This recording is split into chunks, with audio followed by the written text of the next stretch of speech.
চলো দেখি আজ আমি কি চ্যালেঞ্জ পাই। মেকআপ ইউজিং কম, কিন্তু এটা কিভাবে সম্ভব? চিরুনি দিয়ে তো চুল আঁচড়ায়, মেকআপ কিভাবে করব?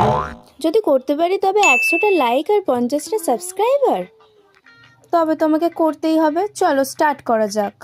প্রথমে তো বুঝতেই পারছিলাম না কিভাবে ফাউন্ডেশন অ্যাপ্লাই করব।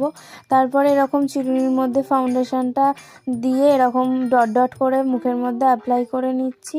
ফাউন্ডেশন অল্প করেই আমি দেখতে পাচ্ছি এখানে অ্যাপ্লাই করেছি, কিন্তু ব্লেন্ডিং কী করে করব? তারপরে এরকম চিরুনির মাথাটা দিয়ে ব্লেন্ড করতে শুরু করে দিলাম। এখানে দেখো দেখো ব্লেন্ড করতে পারি কি না আদেও আমি। দেখা যাক কতটা কি হয়। চলো ব্লেন্ড ব্লেন্ড ব্লেন্ড হয়ে যা প্লিজ, হয়ে যা প্লিজ, ব্লেন্ড হয়ে যা। চোখেতে না আমার গোঁজানা লেগে যায় ব্লেন্ড করতে গিয়ে। মোটামুটি ব্লেন্ডিং কমপ্লিট, তোমরা দেখতেই পাচ্ছ মোটামুটি বেশ ভালোই ব্লেন্ডিংটা হয়েছে। চলো গালটা এবার কেটে নেওয়া যাক, মানে কন্ট্যুরিং করে নেওয়া যাক। এভাবে আমি ফাউন্ডেশনের মতনই কন্ট্যুরটা অ্যাপ্লাই করে নিয়েছি। নিচে দেওয়া লিঙ্কে গিয়ে তাড়াতাড়ি পুরো ভিডিওটা দেখে এসো।